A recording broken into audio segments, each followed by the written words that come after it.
Bien, bonjour à tous. Christophe Sagnier, en charge de l'enseignement supérieur, de la recherche et du transfert de technologies au sein des services de la région. Je vous remercie de nous avoir rejoints tous et toutes pour ce webinaire consacré à la présentation de la stratégie régionale d'enseignement supérieur, de recherche et d'innovation qui a été adoptée par l'Assemblée plénière de la région en juillet dernier et dont les phases de déploiement ont été engagées ce mois-ci, au mois de novembre, lors de la commission permanente, et ces phases de déploiement vont s'étaler tout au long de 2021.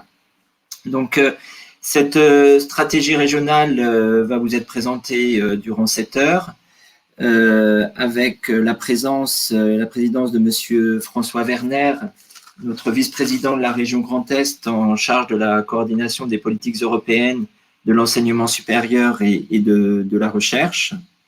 Il vous présentera, Monsieur Werner, les grands principes de notre stratégie.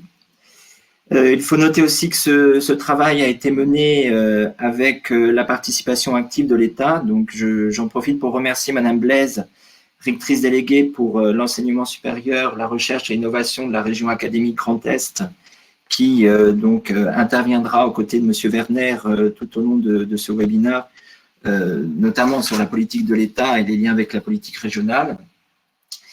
Ce que je tenais à dire, c'est que, avant de laisser la parole à Monsieur Werner, qui doit bientôt nous rejoindre, il avait 1 ou 2 minutes de retard, il va bientôt arriver. Ce que je tenais à dire, c'est que cette stratégie est le fruit d'un travail initié en avril 2019, le 5 avril. Plusieurs d'entre vous étaient présents à la suite de l'inauguration du bâtiment de l'Institut Jean Lamour à Nancy, dans les locaux d'Artem, et en présence de Madame la ministre Frédérique Vidal. Le président Jean Rotner avait lancé cette démarche de stratégie régionale d'enseignement supérieur, de recherche et d'innovation, avec 2 phases, une phase de concertation menée par Monsieur Jean-Yves Le Déhaut, puis une phase d'élaboration et de concertation à nouveau dans le cadre d'ateliers avec l'ensemble des acteurs.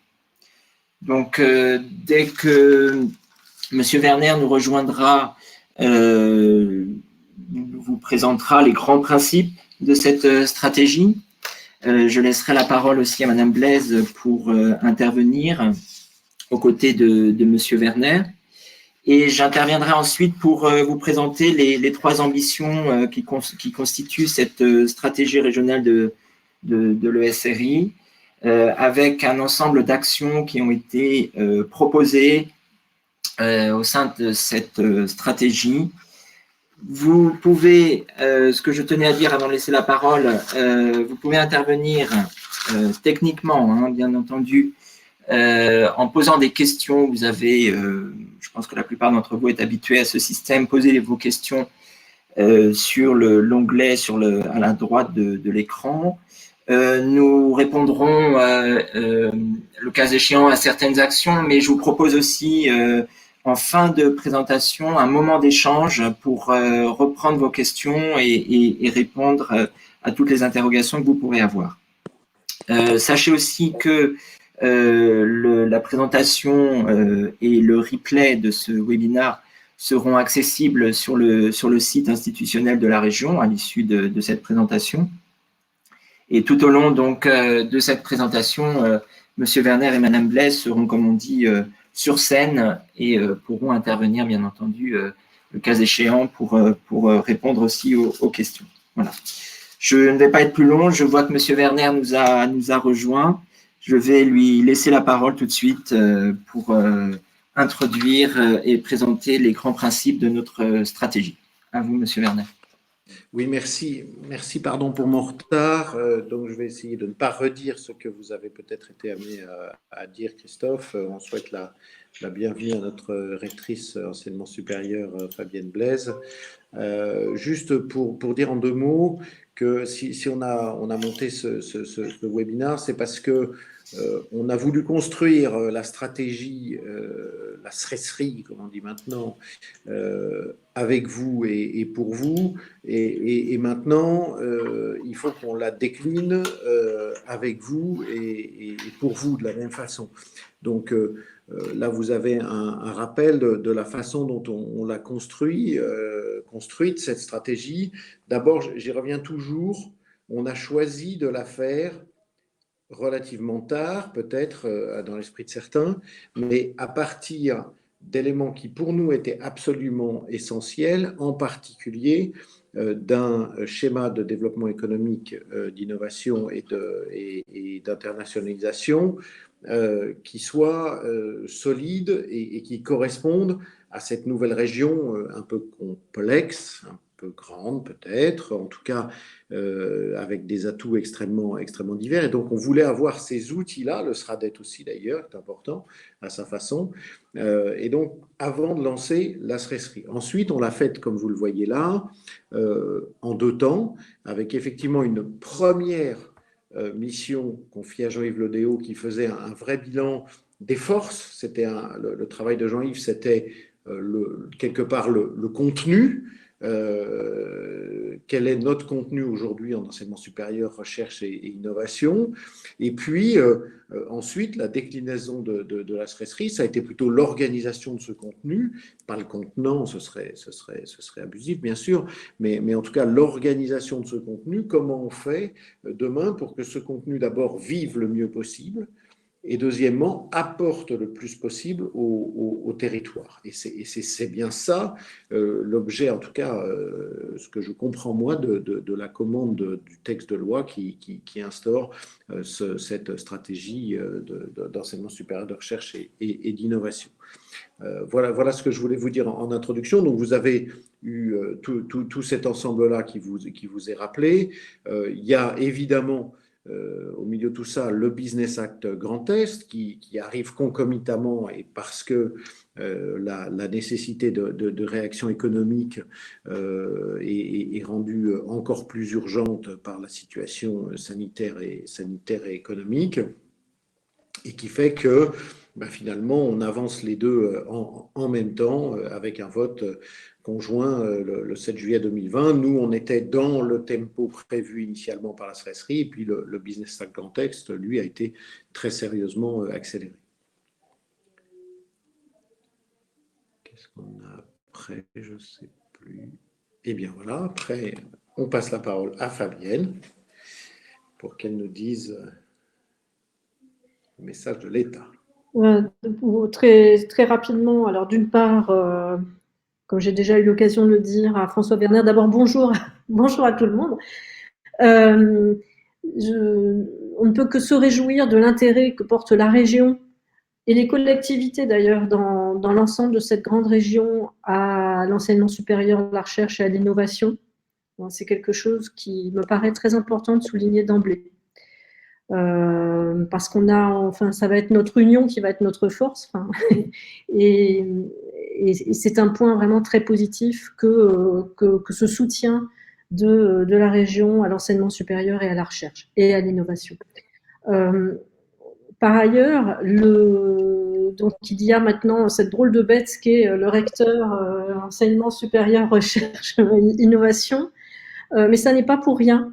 Précisément parce que la ministre insiste sur l'importance de territorialiser les politiques publiques et donc de décliner les politiques en matière d'enseignement supérieur et de recherche. Qu'est-ce que ça veut dire? Ça ne veut pas dire qu'on rétrécit les actions, mais bien au contraire, qu'on travaille au niveau de la région et avec la région à identifier les points forts, à identifier les forces singulières des universités et des écoles aussi, qu'il ne faut pas oublier. Et tout ça permet de rendre à la fois la politique de recherche attractive au niveau régional, de garder des talents, de travailler à l'insertion professionnelle, mais ça permet aussi de rendre la région attractive au niveau national et international à travers ce que font les universités en matière de recherche, ainsi que les écoles, pour certaines d'entre elles, avec les organismes. Alors, ce que je voudrais dire pour conclure de manière provisoire, c'est que je pense qu'il a été bien compris ici. Donc, il était à la fois important de travailler avec l'enseignement supérieur et la recherche aux intérêts de la région, mais que les intérêts de la région vont au-delà de ses besoins, même si ces besoins sont importants. Il en va de l'attractivité de la région elle-même. Et je pense qu'il faut travailler à cet équilibre entre le besoin du territoire, donc le besoin immédiat ou à moyen terme, et tout ce qui le porte aussi au niveau du pays, au niveau national et au niveau international. Voilà ce que je voudrais dire d'entrée de jeu. Et il me semble, mais je pense que je serai amenée à y revenir tout à l'heure, qu'avec la stresserie, on y est. Je l'espère en tout cas. Merci Madame Blaise. Je vous passe la parole, Monsieur Werner, pour les grands principes de notre stratégie régionale. Oui, rapidement, mais après, c'est à vous que je rends la balle. On va essayer d'ailleurs d'être court et synthétique. Je crois que ce qui est important, c'est cette stratégie, elle est un des leviers donc, du plan de relance régional. Comme d'ailleurs Fabienne vient de le dire, il faut qu'il y ait un bénéfice pour la région sur le plan économique et social. Hein. C'est tout ça est étroitement lié, avec deux gros enjeux de développement. D'une part, réussir à être attractif pour les talents et à être, si possible, durablement attractif pour les talents. On en perd quelquefois. Alors, je relativise toujours ces chiffres-là qui montrent que nos diplômés s'en vont, parce que si nos diplômés s'en vont, c'est aussi parce qu'ils sont bankable, comme on dit maintenant, et qu'ils ne sont pas si mal formés que ça, et qu'ils ont les moyens. On peut garder tous nos diplômés si on a des mauvais diplômes. Donc, il faut avoir de bons diplômes et essayer de garder autant que possible nos diplômés. Et puis, la transformation de la recherche publique en innovation, c'est un des points un peu faibles, en tout cas, alors pas de façon tout à fait homogène, il y a des endroits plus forts que d'autres de ce point de vue-là, mais un peu faibles de notre territoire. Et puis, concentrer, alors attention, je vais revenir là-dessus, on l'assume pleinement, mais en même temps, on l'organise de façon équitable et efficace, en se concentrant sur nos priorités stratégiques qui sont peu nombreuses, qui font partie du travail qui a été fait sur notamment la stratégie de spécialisation intelligente, dont vous savez qu'on est obligé de la conduire pour les besoins de l'Union européenne et des fonds fléchés et des fonds correspondants. Et on a choisi de dire 80% des moyens seront fléchés vers l'aval, c'est-à-dire effectivement vers cette transformation en innovation autant que possible, et 80% vers ces thématiques prioritaires. Alors, si on regarde de près, ça n'interdit pas de trouver d'autres points de force. Mais le point le plus important que je constate, moi, c'est que ça permet aussi de fédérer l'ensemble des forces de recherche dans la direction des priorités sectorielles, même si ces forces de recherche ne sont pas forcément principalement ou uniquement axées dans cette direction-là. Je m'explique, quelquefois on me dit oui, mais attention, les sciences humaines, etc. On a beaucoup de projets aujourd'hui de sciences humaines qui sont parfaitement capables et qui parviennent de façon remarquable de se tourner vers les priorités qui sont celles évoquées dans nos différents documents que j'évoquais à l'instant. Donc l'idée, c'est avec 600 millions d'investissement régional de faire 2,4 milliards sur la période 2020-2030. C'est raisonnable et nous ne sommes pas forcément dans les régions les plus fortes. Nous sommes dans la moyenne. Pour ça, il faut qu'on fasse évoluer la gouvernance. On va y venir après pour avoir des points de rencontre plus fréquents, plus mobiles.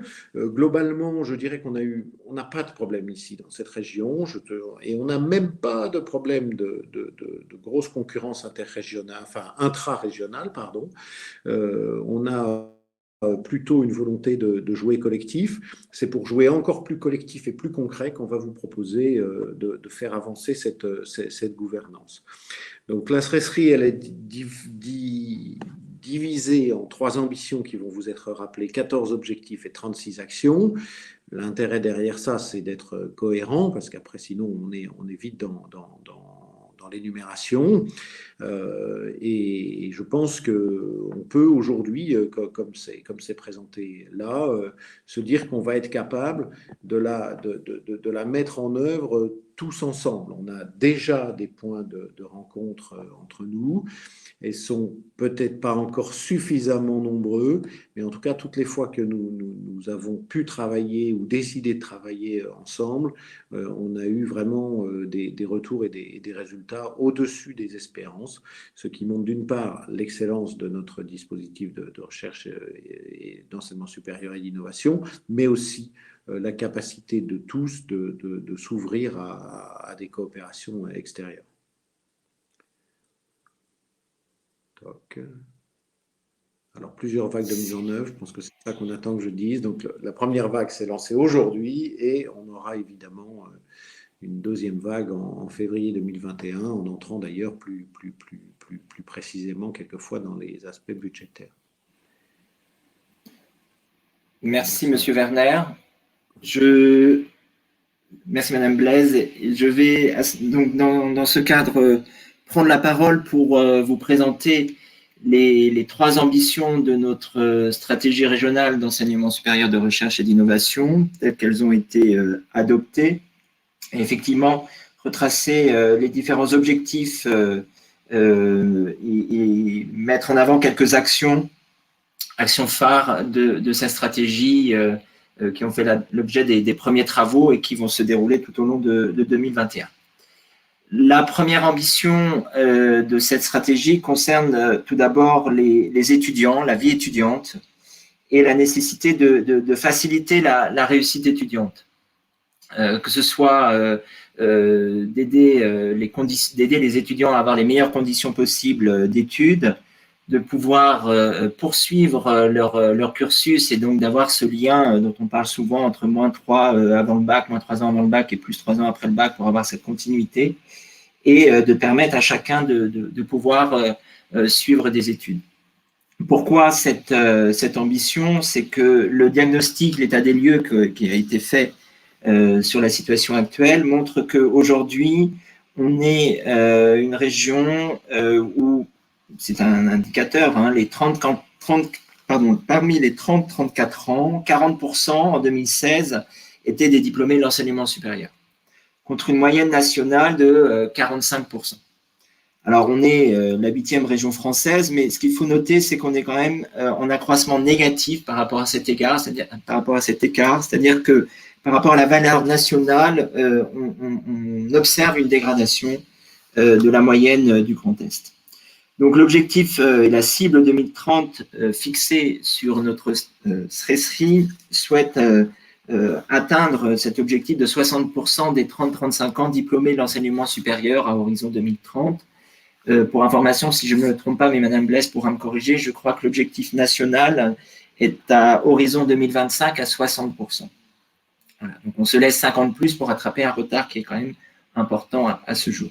Alors, comment y parvenir? C'est d'une part de valoriser l'offre de formation, comme je l'ai dit, de faciliter les conditions de vie des étudiants, mais aussi de lancer un programme qu'on a appelé Université 4.0, qui sont, et on le voit dans la période actuelle, un programme qui sera orienté sur des nouvelles formes d'enseignement liées au numérique, forcément, l'enseignement à distance, et qui permettent quand même l'inclusivité de tous les étudiants et les meilleures conditions possibles d'enseignement. Et aussi, on s'aperçoit aujourd'hui, on s'est aperçu en travaillant sur cette SRESRI qu'il nous était nécessaire de mieux connaître les actions menées en faveur des étudiants et de mieux connaître leur situation dans le Grand Est, leur positionnement, leurs conditions d'études. Donc, parmi les actions qui sont aujourd'hui évoquées dans ce travail, il y a tout d'abord, comme je l'ai dit, le lancement d'un programme courant 2021 pour soutenir de nouvelles méthodes pédagogiques numériques dans les établissements d'enseignement supérieur. L'idée étant de bien connaître et de définir les besoins d'enseignement à distance, de comprendre les enjeux et de pouvoir accompagner à partir de 2021 des premières démarches pilotes dans ces nouvelles méthodes, sachant que vous-même, en tant que représentant d'établissements d'enseignement supérieur, vous avez déjà une expérience qui a été cette année mobilisée pour répondre à une urgence sanitaire. Un autre point aujourd'hui, dans le cadre de cette ambition, vise comme je disais, à répondre à une meilleure situation, meilleures conditions d'études pour les étudiants, avec l'utilisation ou la mobilisation d'outils et de la politique jeunesse que la région Grand Est a lancée depuis plusieurs années, avec la mobilisation des plateformes et du système Loge-toi et du programme Jeunesse, qui a vocation à intégrer les publics étudiants de manière plus importante dans les informations qui sont données, dans les accompagnements à la recherche de logements notamment. Et la stratégie prévoit une réorientation des soutiens aujourd'hui à la vie étudiante autour de ces thématiques de bien-être. L'expérience post-fusion a permis de lancer certaines opérations, certes, mais aussi d'avoir un retour sur ces soutiens qui ont été lancés jusque maintenant et qui nous laissent aujourd'hui la possibilité peut-être de mieux orienter, de mieux cibler sur certaines opérations précises. Un troisième élément dans ces actions qui sont envisagées concerne ce qu'on appelle communément les soft skills, et qui concerne plutôt le savoir-être de l'étudiant et de pouvoir l'accompagner dans son intégration professionnelle. Donc là, deux axes. Tout d'abord, de réorienter nos soutiens existants sur l'intégration professionnelle des étudiants, mais aussi des doctorants, qui est un public aujourd'hui très important dans le Grand Est, et une logique de coopération plus forte avec les établissements qui mènent chacun peut-être différemment, en lien avec le territoire, avec son territoire, avec son public, qui mènent des actions d'intégration professionnelle. Et enfin, dernier point, on a aujourd'hui plusieurs observatoires, différentes données sur les étudiants, sur certains sites universitaires ou sites d'enseignement supérieur. Donc, on a bien compris ici qu'il était nécessaire de construire un partenariat régional avec les observatoires de la vie étudiante qui existaient et de pouvoir organiser des assises tous les 2 ans, c'est l'idée, des assises de la vie étudiante pour mieux connaître les besoins et donc à terme de mieux y répondre dans une logique territoriale, dans une logique de concertation avec les collectivités du Grand Est et des partenaires comme le Crous. Concernant l'ambition 2 de cette stratégie, pour répondre à l'enjeu d'attractivité de talents, l'accent a été mis sur la nécessité de créer un espace stimulant au développement de nos talents. On constate aujourd'hui, par exemple, que le Grand Est, c'est 8,2% des moins de 24 ans du territoire national. Cependant, sur ces dernières années, on constate une baisse de 9% de cette population dans le Grand Est. En France, par comparaison, cette population a diminué d'1%. Donc, on est vraiment à un écart très fort avec la moyenne nationale. C'est un critère parmi d'autres concernant l'attractivité, mais on sait bien que la région se doit de renforcer sa position à la fois sur la scène nationale, mais aussi européenne et internationale, en attirant des talents, des compétences de haut niveau, et toujours en lien avec des infrastructures existantes ou des infrastructures à venir, avec cette cible 2030 d'augmenter de 10% le nombre de chercheurs dans le Grand Est. On en a aujourd'hui 11 000, et de pouvoir passer de 200 000 à peu près étudiants dans le Grand Est à 250 000. Donc, comment y parvenir? C'est en répondant à des objectifs qui vont favoriser les parcours de mobilité à l'international des chercheurs du Grand Est. L'idée aussi, comme je le disais, de pouvoir renforcer nos capacités de recherche, nos infrastructures, en lien avec notamment les infrastructures qui ont été financées dans le cadre des CPER, mais de renforcer ces capacités de recherche pour conforter notre attractivité. On peut aussi s'appuyer sur des réseaux transfrontaliers pour renforcer notre visibilité internationale. Et autres objectifs envisagés concernent la valorisation des compétences présentes sur le territoire et la possibilité de créer un parcours régional jeune entrepreneur et de diffusion de la culture scientifique et technique sur le Grand Est. Alors, en termes d'action, je vais pas rentrer dans toutes les actions qui sont prévues, juste quelques actions qui sont envisagées aujourd'hui. Tout d'abord, l'une d'entre elles qui a été présentée en commission permanente de novembre à nos élus, c'est pas plus tard que vendredi dernier, qui vise à soutenir des infrastructures de recherche de grande ampleur liées à des projets ou infrastructures déjà existantes et qui sont vraiment en lien avec les transitions énumérées tout à l'heure et qui ont un fort impact pour le territoire. L'idée forcément est de pouvoir lier ces soutiens aux établissements, à leur stratégie bien entendu, puisque ces infrastructures ont vocation à, entre guillemets, générer des projets de recherche par la suite.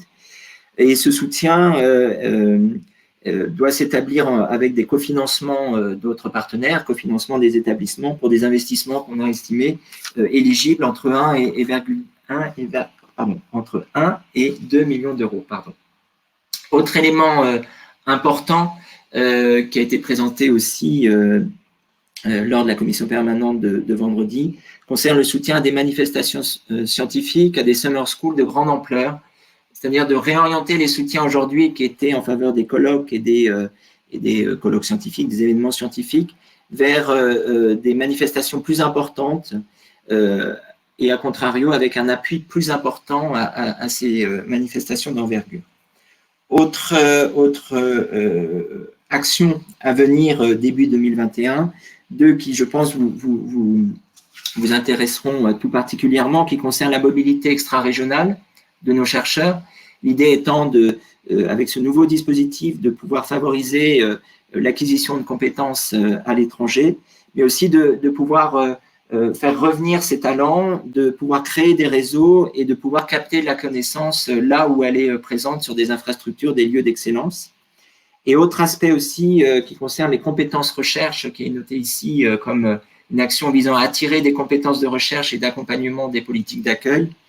Donc, il s'agit ici, à partir de début 2021, de pouvoir à la fois, avec un volet générique, soutenir des doctorants, des jeunes chercheurs et des chercheurs de trop haut niveau, comme ceci se faisait déjà, et aussi de pouvoir soutenir ce type de public dans le cadre de labels, d'universités européennes, de graduate school ou de différents projets majeurs d'excellence que les établissements portent aujourd'hui à l'international ou au niveau national.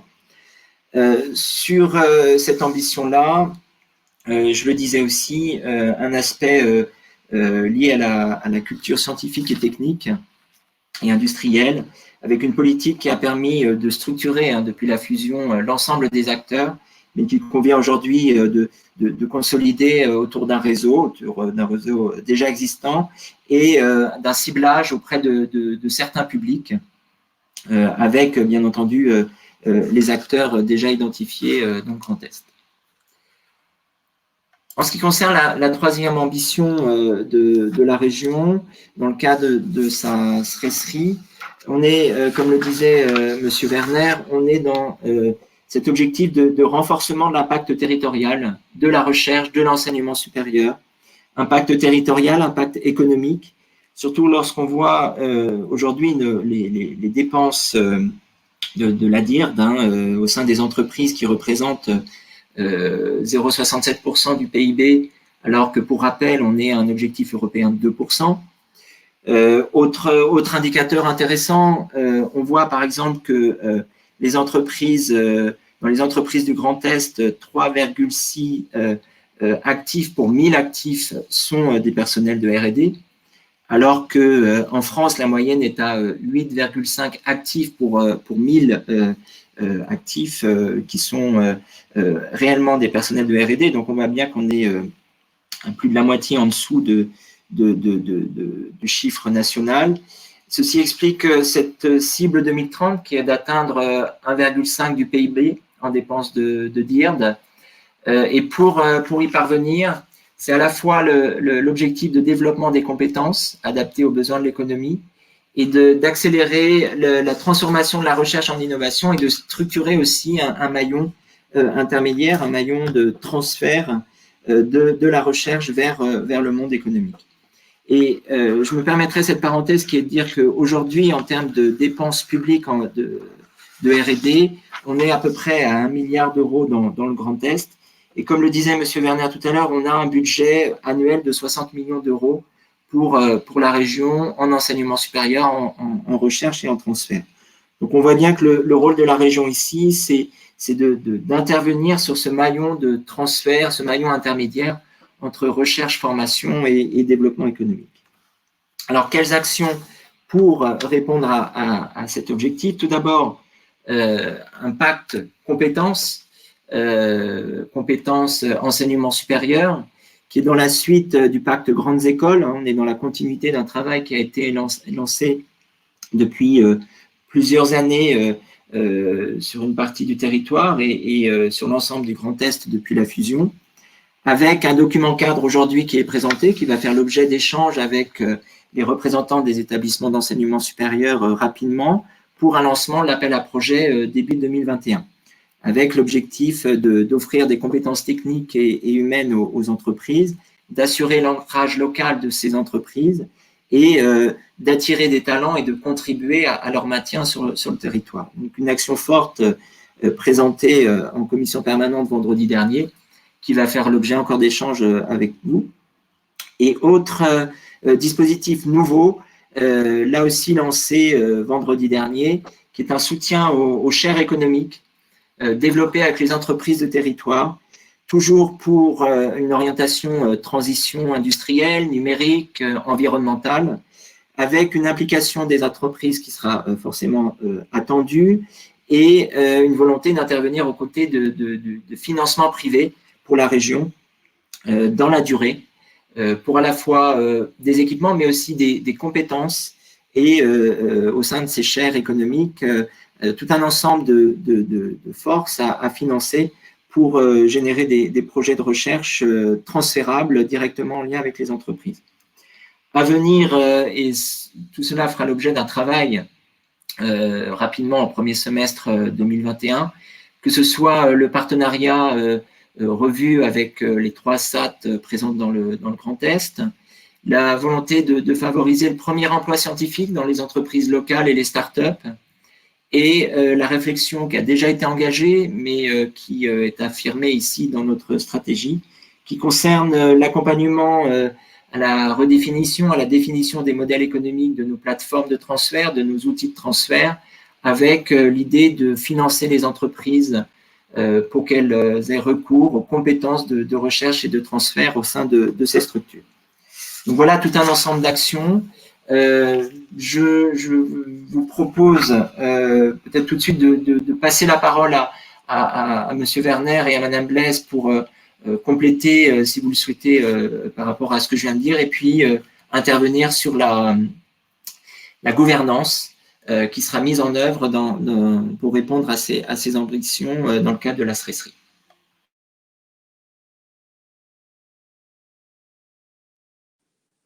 Oui, peut-être rapidement, juste pour dire que vous voyez dans ces dispositifs qu'évoque à l'instant Christophe, il n'y a pas une révolution profonde par rapport à ceux que nous avions. Il y a juste la volonté, vous voyez bien, de les mobiliser de façon beaucoup plus proactive au service d'objectifs qui sont eux-mêmes plus affirmés.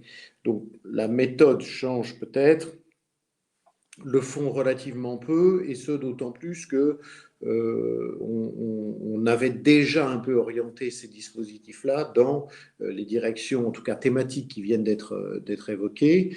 Après, la partie méthodologique est peut-être effectivement légèrement différente. Ça, c'est mon premier constat. Mon deuxième constat sur la gouvernance, c'est que ce qu'on va vous proposer en gouvernance, vous allez voir un truc qui s'appelle un institut. Alors, je sais tout de suite que ça n'effraie personne. D'abord, c'est illisible, ce qui est parfait. C'est exactement ce que je voulais. Non, je plaisante. Mais disons que c'est vrai que c'est petit. En gros, ce qu'on appelle les instituts. On a déjà quelque part deux modèles. Il y en a un qui s'appelle Institut, qui est ce qu'on a fait autour de l'intelligence artificielle. Il n'y a pas de président, il n'y a pas de mur, il n'y a pas d'équipe. C'est pas un machin de plus. C'est un lieu où, une méthode où on a envie de se retrouver et où on a envie de mettre en commun un certain nombre de priorités et parfois de grands projets, parce qu'on arrive déjà à travailler sur le sujet intelligence artificielle. J'en ai un autre qui existe déjà, d'institut, mais qui ne s'appelle pas institut, qui s'appelle COSABIS. Alors, le COSABIS, pour ceux qui ne sont pas familiers des sujets de santé, c'est un institut en santé où de façon parfaitement égalitaire, et où là, il y a surtout un travail donc, de coordination qui est fait et de détection des projets et surtout des potentiels de ces projets pour se développer au-delà d'un seul territoire. Et deuxièmement, pour apporter ensuite du développement à l'ensemble de notre territoire régional, que ce soit au-delà d'un territoire infrarégional ou de façon transfrontalière. Et dans les deux cas que je cite, on a déjà des projets transfrontaliers qui sont nés de ce travail-là. Donc là, sur changement climatique, sur changement industriel et sur changement écologique et environnemental, changement numérique, pardon, pour le premier, c'est exactement ça qu'on veut faire. C'est identifier les acteurs qui se sentent, qui se reconnaissent comme tels dans ce mouvement-là, qui ont envie d'en faire partie, qui ont envie de mettre en commun des capacités, des talents, des équipements dans un certain nombre de cas aussi, et d'aller dans ce sens.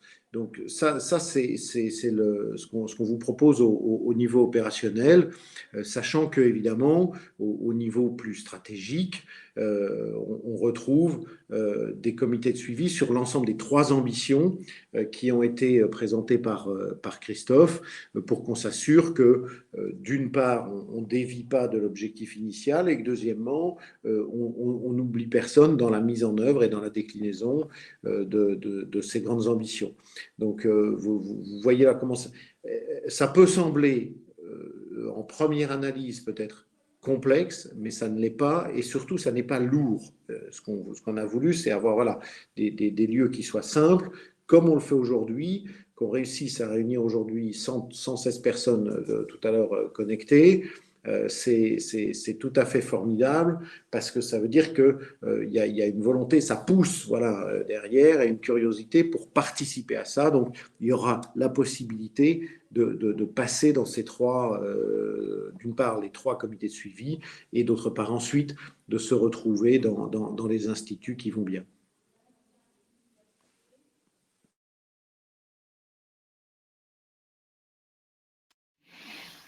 Madame Blaise, est-ce que vous souhaitez intervenir par rapport à l'ensemble de ces ambitions ou qui ont été présentées? Alors, c'est un peu, je ne vais pas m'exprimer sur toutes, hein, je ne vais pas revenir sur le détail, de toute façon, on n'en a pas vraiment le temps. Ce que je voudrais dire, à propos donc, de tout ce qui, de la première ambition hein, pour les étudiants, alors évidemment, on voit bien avec la situation actuelle qu'il faut que nous nous en occupions ensemble, hein, et que l'État le fait. Hein, il y a encore eu, je ne vais pas les rappeler, si je peux quand même les rappeler, donc il va y avoir 20 000 20 000 emplois étudiants supplémentaires pour aider, pour que des étudiants aident leurs camarades. Bon, il y a le repas à 1 euro par les Crous qui vont doubler les aides qui sont déjà données aux étudiants boursiers, aux étudiants qui bénéficient de l'APL. Mais il y a aussi l'aide de la région.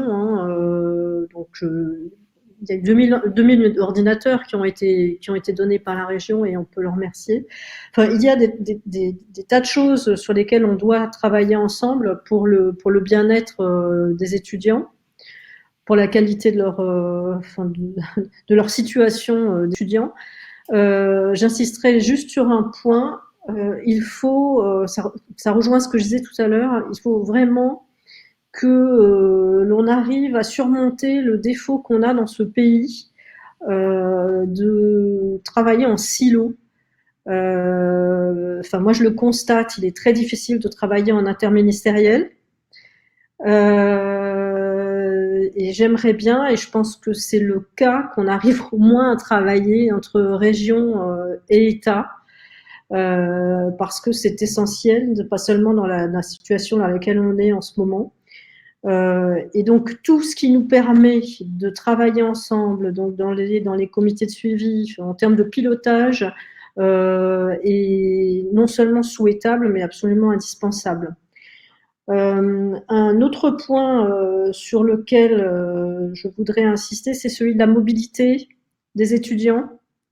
Tout ce qui va dans le sens de l'encouragement à cette mobilité ne peut qu'être bénéfique, là encore, dans la mesure où cette région, qui ressemble beaucoup à une autre région d'où je viens, qui est la région Hauts-de-France, est une région. Alors, vous avez parlé du nombre de diplômés inférieur à ce qui peut se passer ailleurs, alors en faisant attention, puisque là, ce sont des chiffres globaux. La réalité n'est pas la même d'un site à l'autre dans la grande région, mais on est dans une région où la mobilité à l'étranger, la mobilité sortante est encore trop faible. Et c'est quelque chose d'important dans la mesure où on parlait des talents tout à l'heure. Une région a besoin pour se développer de talents et la mobilité internationale est quelque chose d'important pour le développement personnel et professionnel d'un futur salarié ou chercheur ou voilà. Et c'est aussi important pour exporter ces chercheurs. Bon, vous disiez tout à l'heure qu'il fallait garder des talents, mais qu'il fallait aussi en exporter. Bon, il faut éviter qu'il y ait un mouvement que dans un sens, mais tout ça est important. Dernier point, avant-dernier point, les doctorants, c'est quelque chose. Enfin, tout est l'État, les universités essaient de tout faire pour montrer à quel point il peut être intéressant d'employer des docteurs, mais pour moi, c'est d'abord un problème de société. Et là, les universités ne pourront rien faire toutes seules, et il est absolument là encore qu'on travaille ensemble, parce que la région travaille avec tous les secteurs d'actifs, et il est important qu'elle nous aide à valoriser le doctorat. On sait à quel point un docteur peut permettre de développer les activités parce qu'il a appris, pas seulement par sa recherche de pointe dans laquelle il excelle, mais aussi par tout ce qu'il a appris. Et c'est un élément important. Cette valorisation du doctorat, on a besoin de la région, des collectivités pour pouvoir agir, faire mieux en termes de valorisation. Et dernier point, et là vraiment je m'arrête, vous avez parlé de l'entrepreneuriat étudiant. Il y a les pépites qui sont des dispositifs qui sont importants pour sensibiliser les étudiants à l'entrepreneuriat. La région y prend sa part. Le point, à mon avis, le point dur, et je suis à peu près sûre que vous le savez, qui rejoint d'ailleurs tout ce que vous avez dit sur l'innovation, c'est qu'il serait important qu'on simplifie un peu le paysage Là encore, hein, ça ne veut pas dire qu'on le rétrécisse, mais que quelqu'un qui veut monter son entreprise puisse savoir exactement vers quelle structure il peut se diriger. Ici, comme ailleurs, le paysage n'est pas tout à fait simple en termes d'entrepreneuriat, de transfert. Et là encore, on a intérêt à y travailler ensemble pour voir comment faire pour que le paysage soit plus lisible pour ceux qui veulent se lancer dans la création d'une entreprise, notamment. J'ai fini.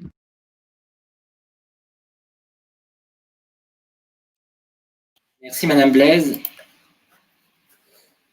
Je propose, puisque je vois un certain nombre de questions et comme il avait été évoqué en début, je vous propose donc de revenir sur ces questions j'en ai noté quelques-unes. Je laisserai peut-être la parole à Monsieur Werner, à Madame Blaise. Il y a notamment une question concernant le lien avec les métropoles du Grand Est. J'en ai noté aussi une peut-être, Madame Blaise, par rapport au CPER aussi. Donc, s'il y a peut-être un point d'actualité, je ne sais pas si vous souhaitez, Monsieur Werner, Madame Blaise, intervenir déjà sur ces deux premiers points.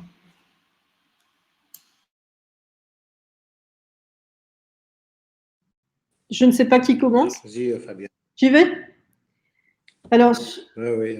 donc sur le CPER,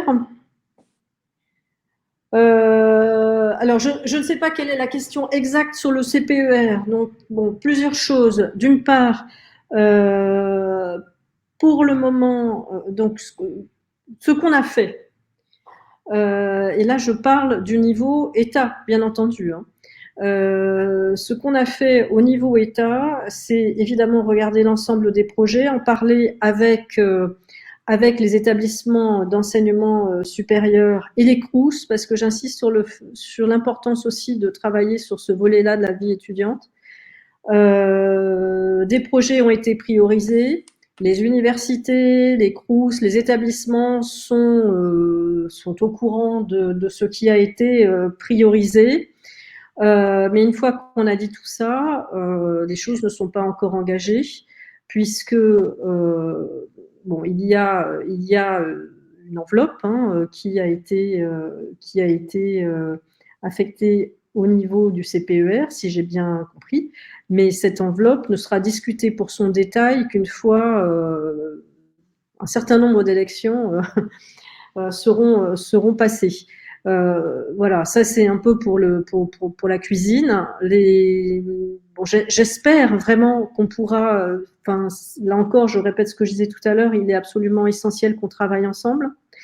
Dans la mesure où, et c'est mon deuxième point à propos du CPER, nous avons vraiment été très très attentifs aux équilibres. Alors pour ce qui est du côté bâtimentaire, aux équilibres territoriaux, pour ce qui est côté recherche, donc on a été attentif à tout ce qui pouvait être mutualisé, mais en faisant aussi attention à préserver les niches ou les points de force qu'il faut évidemment continuer à soutenir. Enfin, voilà, dit de manière très grossière ce qui s'est fait du côté État. Et donc, comme je disais, et j'insiste vraiment sur ce point, il sera vraiment important qu'on puisse y travailler et qu'on puisse y travailler aussi, mais ça, bon, là je me mêle peut-être de ce qui ne me regarde pas, quoique, qu'on puisse aussi y travailler avec l'ensemble des collectivités. Enfin bref, qu'on se mette tous autour de la table pour, avec notre vision des choses qui est différente parfois, mais je crois très complémentaire.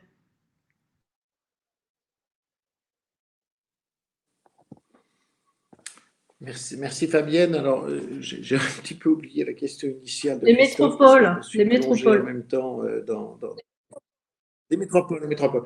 Alors, c'est effectivement un travail qu'on avait prévu de toute façon d'engager très, très rapidement avec la SRESRI. La difficulté est venue des conditions sanitaires qui ont fait que on n'a pas pu bâtir, je dirais, ce travail territorial. Et ça rejoint d'ailleurs certaines des questions qui sont posées sur le fil, et je vais y revenir.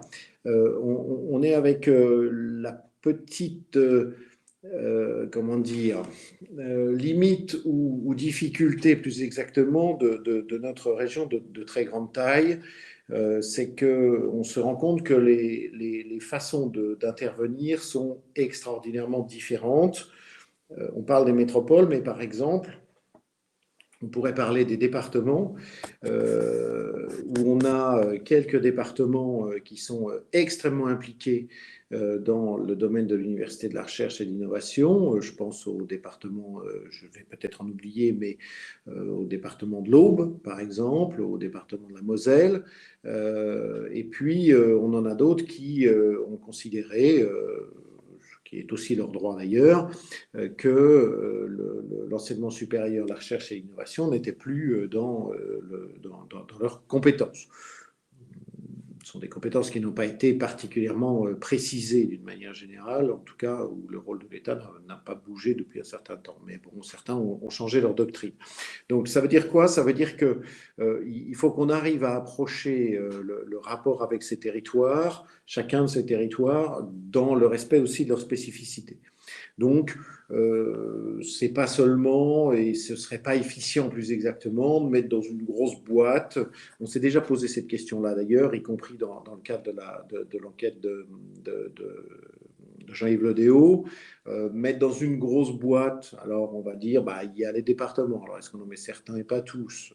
Compliqué. Ensuite, il y a les métropoles, mais derrière les métropoles, on se rend compte qu'il y a aussi des intercommunalités, mais aussi des territoires qui hébergent et qui ont des pôles d'enseignement supérieur chez eux et qui sont impliqués et intéressés à ça. Donc, il va falloir qu'on fasse du sur-mesure plutôt que de faire une très grand-messe. Et donc, on va faire un travail, je pense, principalement bilatéral pour pouvoir dégager avec eux, dans la préparation, par exemple, du CPER, qui évidemment exige ça, pour pouvoir dégager avec eux un certain nombre de lignes de force, pour en tout cas, que le territoire, c'est sûr, je vais être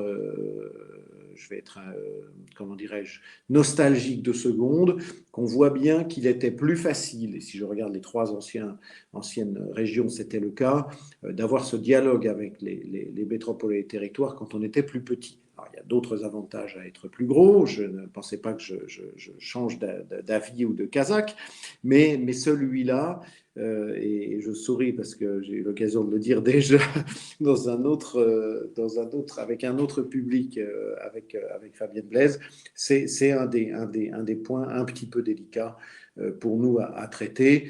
Il faut le faire, encore une fois, dans le cadre de la préparation du CPER. Il va falloir le faire de façon très approfondie. Et de ce point de vue-là, les quelques mois qui nous sont rendus sur le CPER nous permettront de le faire bien.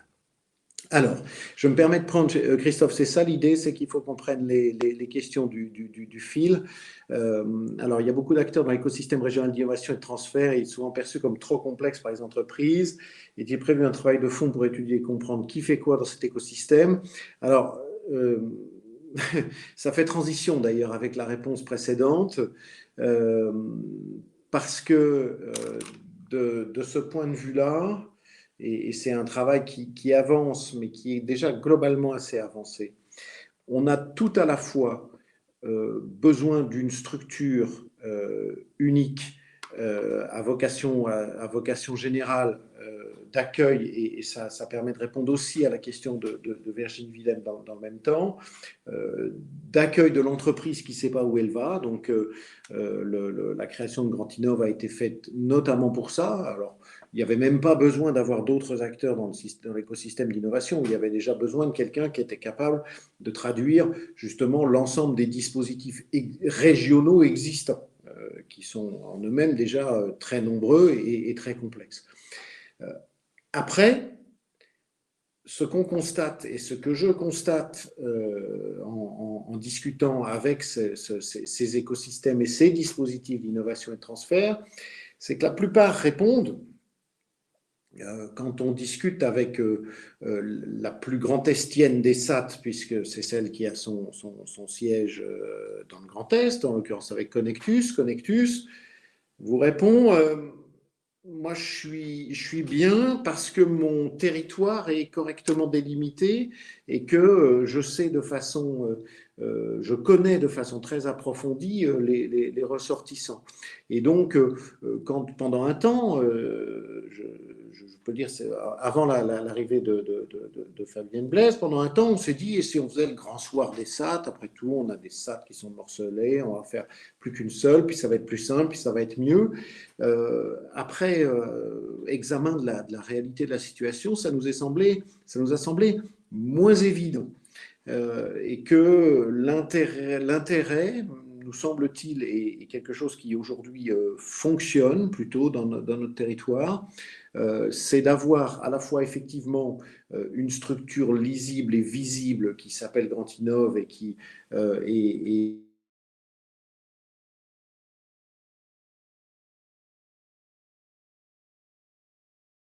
et la structure qui nous permet régional, tout fixe là. Et puis, on m'entend là ? Et puis d'avoir sur les territoires, et peut-être dépendant un peu plus des métropoles, d'avoir des acteurs de proximité. Alors, c'est quelquefois pas très clair. Sur le même territoire, on va quelquefois retrouver les mêmes. On a quelques acteurs qui peuvent être trop petits dans le transfert en particulier. Il y a certainement des réflexions à poursuivre. Mais ce qui était important, c'était déjà de se poser sur cette logique-là, logique qu'on retrouve aussi d'ailleurs sur les choix qui ont été faits en matière aussi de développement économique, c'est-à-dire considérer qu'il y avait besoin certes d'une présence de coordination, mais qu'il y avait aussi sur 10 départements, sur quelque chose qui fait 2 fois la Belgique, quelque chose qui je dirais un territoire qui ne se prête pas forcément au cartésianisme jacobin. Alors, après, il y a une question sur le CPER pour Fabienne. Les enveloppes ESRI étaient définies ainsi que les projets priorisés, la concertation. Ah oui, c'est ça, voilà, les métropoles. Moi, les enveloppes, je ne les ai pas, mais si quelqu'un les a, je prends. Non, personne Non, ici mais les a. en fait, bon, la difficulté qu'il y aura aussi, c'est que il y a un plan de relance dont on aura les résultats bientôt, j'espère. Donc, en principe, c'était début décembre, ce sera peut-être plutôt mi-décembre. Et des résultats du plan de relance pour chaque région dépendra un peu ce qui devra être reversé ou pas dans le CPER. Donc, pour le moment, on est quand même on est dans un moment un peu flou encore de ce point de vue, mais j'insiste sur le fait que tout ce qui est détail ne sera de toute façon pas discuté dès maintenant. Oui, et pour souscrire à ce propos, d'une part, effectivement, il y a aujourd'hui des opportunités très importantes sur le plan de relance et qui, en particulier, doivent être saisies sur tous les projets les plus mûrs, puisque les conditions du soutien de l'État sont quand même extrêmement favorables. Donc, il faut évidemment pas s'en priver. Nous avions fait un premier travail au moment où il fallait de toute urgence faire un CPER pour la fin de l'année 2019, j'ai une bonne mémoire. Nous avions fait au niveau régional un premier travail à grosse maille, enfin à grosse maille, il n'y a pas si grosse maille d'ailleurs, à maille relativement fine, pour remonter le maximum des projets. Nous avions aussi, et je pense que pour la plupart des établissements qui sont habitués, je dirais, au fonctionnement du CPER, je pense qu'ils avaient transmis le même type d'informations aux territoires départementaux et intercommunaux concernés, le cas échéant. Donc, je dirais que ces éventualités-là, on les a. Alors, ce qui est vrai, et pour être moi aussi élu d'un territoire métropolitain, le dialogue n'a pas véritablement été instauré et les arbitrages, effectivement, ne sont pas rendus. De vous à moi, je le dis peut-être aux acteurs académiques, pour l'instant, la plupart de ces territoires, ils sont juste en train de faire les comptes de ce qu'ils ont perdu ou de ce qu'ils vont perdre dans les années notamment 2021-2022. Et je pense que si aujourd'hui on tire la sonnette des départements ou des métropoles, il va y avoir, je pense, un petit peu moins pléthore de projets que dans le passé et peut-être un petit peu plus de lenteur à soutenir, non pas que ça change, non pas qu'il y ait une orientation stratégique, mais qu'il y a simplement aujourd'hui des territoires qui sont en belle et grande difficulté ou sur le point d'être en grande difficulté financière. Donc je pense qu'on n'aura pas trop de difficultés là-dessus. Il va falloir effectivement, bien sûr, que ça puisse s'ouvrir en tout début d'année 2021, je pense, sous le contrôle effectivement de l'État. Alors, sait-on combien de docteurs sont recrutés au sein de la région Grand Est? J'en sais rien, mais je crois savoir, Christophe, qu'on a on a des tests CIFRE, je crois, chez nous, non? Je crois, hein? Oui, effectivement, on commence effectivement aujourd'hui à travailler avec des tests CIFRE. C'est un chiffre qui peut certes augmenter encore, mais on a commencé cette démarche, effectivement.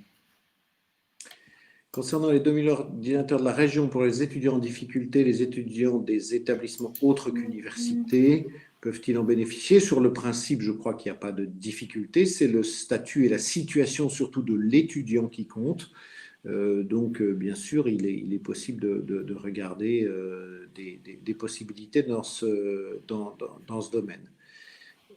Sur les passerelles, effectivement, entre l'enseignement supérieur et l'entreprise, je rejoins Virginie sur le fait qu'il y a toujours besoin de plus. Je le dis souvent, mais je veux le redire ici. Une des difficultés pour les deux, je dirais pour les deux branches des acteurs, c'est qu'aujourd'hui, on ne sait pas, pour une entreprise ne peut difficilement savoir et un chercheur peut difficilement savoir auprès de qui l'innovation ou la découverte va véritablement servir. Donc plus que jamais, il y a une espèce de grand mixeur là au milieu. Et là où avant, quand on faisait de la sidérurgie, on allait voir le laboratoire des matériaux et il répondait à la question, ce qui est encore un peu le cas sur ce type d'activité, il y a un nombre très important de recherches, de découvertes ou d'un autre côté de besoins des entreprises qui ne se matérialisent pas de façon aussi simple que ça. Donc, ce qu'il faut inventer, c'est vraiment cette fluidité. Et de ce point de vue-là, il faut aussi que les gens puissent se croiser, ce qui n'était pas le cas ces derniers mois. Mais il faut trouver des lieux, des façons, alors les faire si possible, dans une forme de désordre schumpeterien, c'est-à-dire qu'ils soient créatifs, mais qui laissent aussi la place, je dirais, aux différentes initiatives. C'est pas seulement, à mon point de vue, une question régionale, de stratégie régionale. Je pense que là, il faut aussi qu'on laisse parfois fonctionner les acteurs locaux. Alors, le comité stratégique tel qu'il est composé me semble être plutôt un comité de suivi global. Un comité stratégique ne devrait-il pas comprendre plutôt une majorité de membres externes capables d'interroger la stratégie, mais sans défendre leur propre place dans la stratégie? Je crois que c'est une question intéressante. Enfin, d'abord, c'est une question de la BRS, donc c'est une question intéressante, mais je crois que c'est une question intéressante. J'aurais tendance à proposer un mix, à savoir que aujourd'hui, la stratégie, elle est quand même posée. Il y a une SRESRI qui est posée. Mais en revanche, je pense que c'est intéressant parce qu'on ne peut pas prétendre l'avoir écrite pour les 10 ans qui viennent de façon absolument certaine, de pouvoir intégrer un nombre non négligeable de membres externes. Je pense que c'est quelque chose qu'il faut qu'on, effectivement, je trouve l'idée intéressante. Mobilité internationale, très importante des enseignants, des étudiants et chercheurs, site accueil de résidence. Comment cette ambition s'articule-t-elle avec les nouveaux programmes européens et transfrontaliers? Alors, ils sont en train de se poser, hein, ces programmes européens et transfrontaliers. Tout nous indique que de l'Erasmus+, que dans le FEDER, un peu moins peut-être, mais que dans les programmes Interreg, cette dimension-là sera encore renforcée et que les moyens qui seront à la disposition des différents acteurs seront solides. Pour info, il y a aussi vraiment toute la structuration aussi, entreprise à travers ECOR ou l'Université de la Grande Région, des parcours diplômants et tout ce travail-là. Mais oui, il y a vraiment, de ce point de vue-là, on pourra vous trouver en temps utile les enveloppes et les bonnes méthodes, mais là, il y a vraiment de quoi faire. Est-ce que cette PER va permettre d'aligner les ambitions régionales et nationales, se positionner en lien avec la tresserie? Oui, c'est vraiment là, c'est vraiment l'objectif, c'est de pouvoir travailler à partir de cette base-là pour une traduction matérielle et précise sur des projets qui seront en ligne avec cette stratégie. Vous voyez que la stratégie reste ouverte. Il ne s'agit pas de fermer des choses, il s'agissait surtout d'affirmer des priorités importantes et urgentes. Alors, quels sont aujourd'hui les critères de distribution des 2000 ordinateurs? Monsieur Sagnier va répondre. Je pense que c'est vraiment un sujet qui intéresse beaucoup de gens.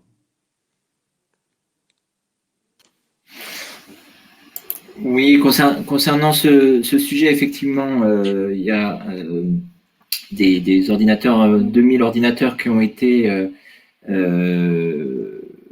repris par la région et dans ses stocks pour une situation d'urgence et pour agir rapidement.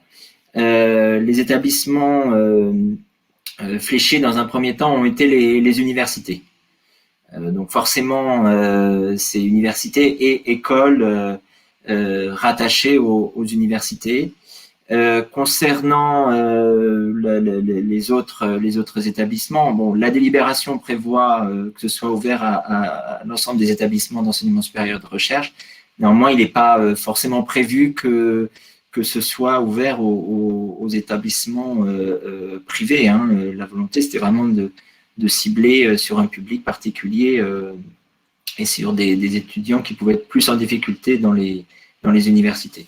Voilà le choix qui a été fait, mais on est en train de voir, de toute manière, on est en train de regarder la situation et d'estimer les besoins, puisqu'il est vrai qu'on a quelques demandes. Là, on a déjà 2 demandes qui sont faites au travers de l'INSA, de ce que j'ai vu, et je crois de l'ENGES.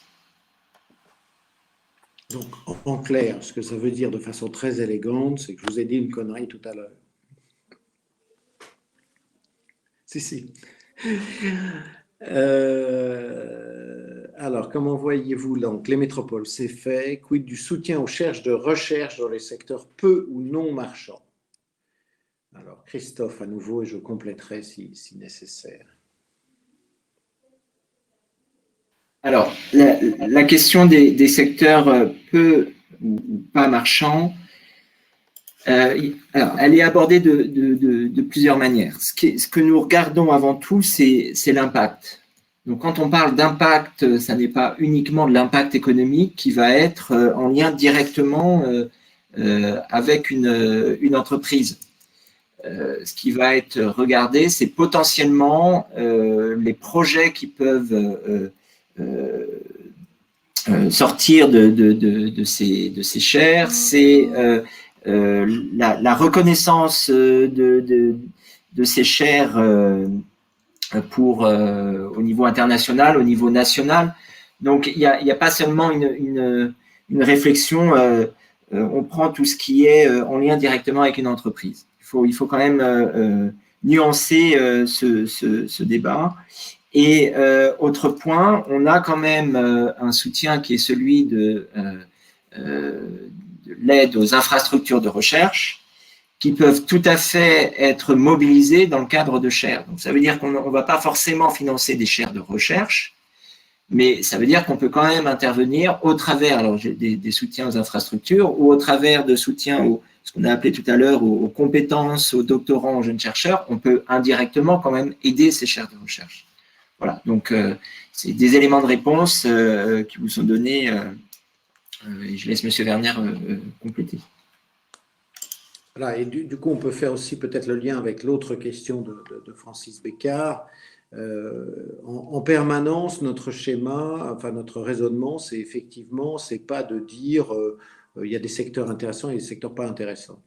C'est de mesurer par rapport à ça, sur la priorisation, l'impact économique et social pour le territoire. Je dis bien pour le territoire. Ça ne veut pas dire, c'est pas du tout un refus d'avoir ce type de filière. C'est simplement qu'on a d'abord nous sommes la collectivité, notre seule légitimité, je dirais, pour faire une stratégie comme celle que nous vous proposons aujourd'hui. Notre seule légitimité, c'est d'être en charge du développement économique. Sinon, il n'y aurait pas de raison particulière pour que la région, tout d'un coup, se lève et dise, voilà, je vais faire ça comme ça. Donc forcément, le but est de mettre au maximum en ligne nos potentiels qui peuvent être extrêmement utiles d'une autre manière que le développement territorial, hein, mais de mettre nos potentiels le plus fortement en utilité du territoire. Former des gens qui vont pouvoir trouver un débouché sur le territoire, développer des actions de recherche qui vont avoir un rôle d'innovation et encourager les innovations à se développer sur notre territoire. Ça, c'est la philosophie générale. Après, effectivement, nous gardons, et on l'a bien montré aussi, d'une part, la possibilité enfin, des schémas de financement qui permettent le financement, notamment, effectivement, des chaires de recherche dans des secteurs peu ou non marchands, qui sont nos appels à projets. Après, le seul, et je n'y vois que des avantages, le seul petit bout d'inconvénient pour une chaire le plus souvent, et c'est à ça aussi qu'on essaye de répondre par nos dispositifs spécifiques, c'est que dans les partenaires de la chaire, la plupart du temps, les gens disent, bon, bah, moi je mets tant, toi tu mets quoi, toi tu proposes que ceci et cela. Et ce que nos appels à projets annuels ne permettaient pas de garantir. Et donc, c'est surtout sur ce type de montage de chaires avec partenaires multiples qu'on a vraiment besoin d'avoir des systèmes plus fléchés, plus proactifs, comme je disais tout à l'heure, parce qu'il faut pouvoir dire, oui, sur les 3 ans, vos 3 doctorants successifs, vous les aurez. Donc, c'est à ça qu'on essaye de répondre. Alors, ambition 3, action 29.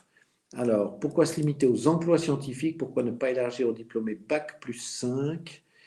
SHS Design de Francis Bécard. Action 29, vous pouvez, Christophe, vous l'avez sûrement en tête. Mieux que moi, je suis perdu là. Allez-y. Concernant l'action 29, on est bon, sur un élément effectivement de soutien au premier emploi scientifique.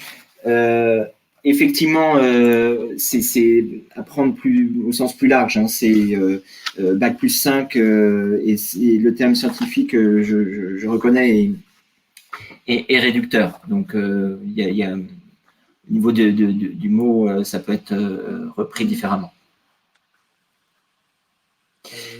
Je me permets que j'ai la parole, comme il est déjà 16h18, est-ce que peut-être on a répondu à une bonne partie des questions? On peut être à votre disposition de toute manière en complément sur certains points en dehors du webinaire. Je peux peut-être vous laisser la parole, Monsieur Werner, Madame Blaise, pour conclure cette séquence. Oui, alors en promettant qu'on répondra aux questions auxquelles il n'a pas été possible de répondre, parce que j'aime pas laisser les choses en plan. Je vois qu'on arrivait là aussi sur des sujets de vie étudiante. alors de vie étudiante ou de vie de campus. Oui, c'est vrai, pourquoi pas d'ailleurs, après tout, c'est vrai. Je voulais dire que ça, c'est un de nos axes importants. J'ai pas eu le temps, voilà, ça va me faire le début de conclusion parce qu'on en a peu parlé, mais un des éléments fondamentaux de notre attractivité, mais pas seulement de notre attractivité, parce que ça a un côté winner, l'attractivité que je n'aime pas, mais aussi de notre inclusion et de, de la force de notre région, c'est que nous sommes une des régions où la vie étudiante est par tous les moyens de mesure qui existent, mesurée comme étant une des meilleures, une des plus accessibles d'abord, et je pense que c'est important, et derrière une des meilleures. Et donc à travers ce potentiel-là de réussite, ce potentiel d'inclusion aussi d'un nombre plus important qu'ailleurs, d'étudiants ayant vocation à réussir leurs études supérieures, je pense qu'on a un atout différenciant et quelque chose qu'il faut qu'on valorise. Et comme c'est rappelé tout au début dans les toutes premières, dans les toutes premières actions de de la SRESRI, il faut qu'on le vende, ça. Je trouve qu'on ne le vend pas suffisamment et donc certains étudiants, du coup, rêvent de grands littorales, de soleil, de ski, que sais-je encore, alors qu'ils peuvent rêver d'une vraie vie de campus, je retiens la proposition, et d'études réalisées dans des conditions financières, humaines, agréables. Donc ça, c'est un point sur lequel il faudra qu'on se mobilise tous à un moment donné pour le dire et pour en parler. Et les actions existent, aussi bien d'ailleurs de la part de l'État que de la part de la région ou des territoires. Deuxièmement, ce que je constate à la richesse du dialogue aujourd'hui, c'est que beaucoup d'entre vous ont beaucoup de volonté de prendre part à ce dispositif. Et comme vous le voyez, enfin, moi, c'est un petit peu ma culture, c'est que je pense qu'il faut qu'on accepte d'entendre et de voir d'autres propositions se mettre en branle et s'exprimer et se développer. Et on le voit, y compris là, par exemple, sur les propositions sur la gouvernance. Donc, je pense que on va vous proposer effectivement un deuxième rendez-vous que j'espère pouvoir proposer peut-être en physique ou en mixte, parce que la taille de la région étant ce qu'elle est, ça peut aussi servir d'être à distance, qui nous permettra en février d'entrer un peu plus qu'aujourd'hui dans la déclinaison d'un certain nombre d'actions en complément de celles qui ont été évoquées par Christophe Sagnier. Et c'est enfin, mon dernier constat, c'est de rappeler et redire que on marche mieux, vraiment beaucoup mieux, et c'est vraiment ce qui se passe dans cette région. Quand on a un regard territorial à 360 degrés, qu'on cherche un peu plus ses voisins. Moi, j'avais constaté ça en tout début de mandat. C'était que entre territoires qui étaient tout proches, il n'y avait pas forcément une tradition et une habitude de travail en commun, hein, même entre représentants d'une même, parfois, discipline de l'enseignement supérieur. Je pense que c'est tout ça qu'il faut qu'on arrive à favoriser et dans une ambiance que je trouve jusqu'à présent extrêmement positive. On a une région qui a aussi cette force qui est de puiser en elle-même ses forces. Alors malheureusement, on est un peu marqué, là j'ai échangé avec quelques Parisiens, alors ils me disaient « Ah ben alors, comment ça va dans le Grand Est, vous avez été tellement touchés, etc. » Si vous regardez les chiffres, nous n'avons pas eu plus de malades dans le Grand Est qu'ailleurs, on les a juste eu avant, c'est un petit peu différent. Et donc on a cette région que régulièrement on pense souffrante, déshéritée et malheureuse. Et j'espère que ce qu'on construit, ce qu'on affirme et ce qu'on voit dans la volonté d'aujourd'hui, c'est une région qui est solide sur elle-même et ambitieuse. Blaise, je vous passe la parole. Oui, alors bon, dans le prolongement de ce que François vient de dire, bon, j'ai eu l'occasion d'être plus ou moins longtemps dans deux autres régions.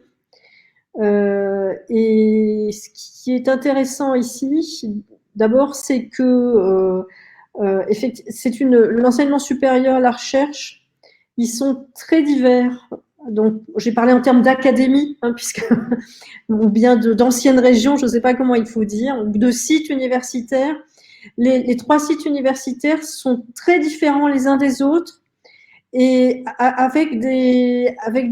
je parlais tout à l'heure des singularités, des points de force aussi différents et très complémentaires. Euh, c'est vraiment quelque chose qui est très intéressant ici.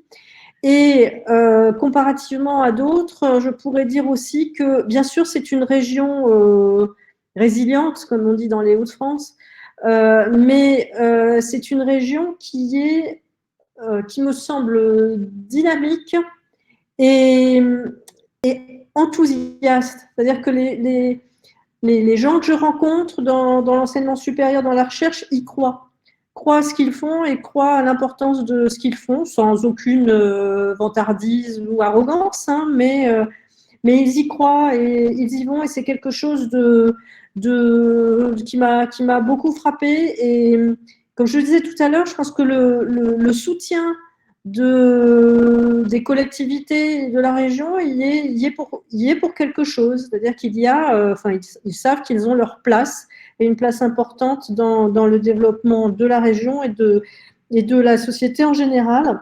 Et je m'arrêterai là-dessus. L'exemple, on parlait de cette épidémie et du fait que la région a été touchée parmi les premières.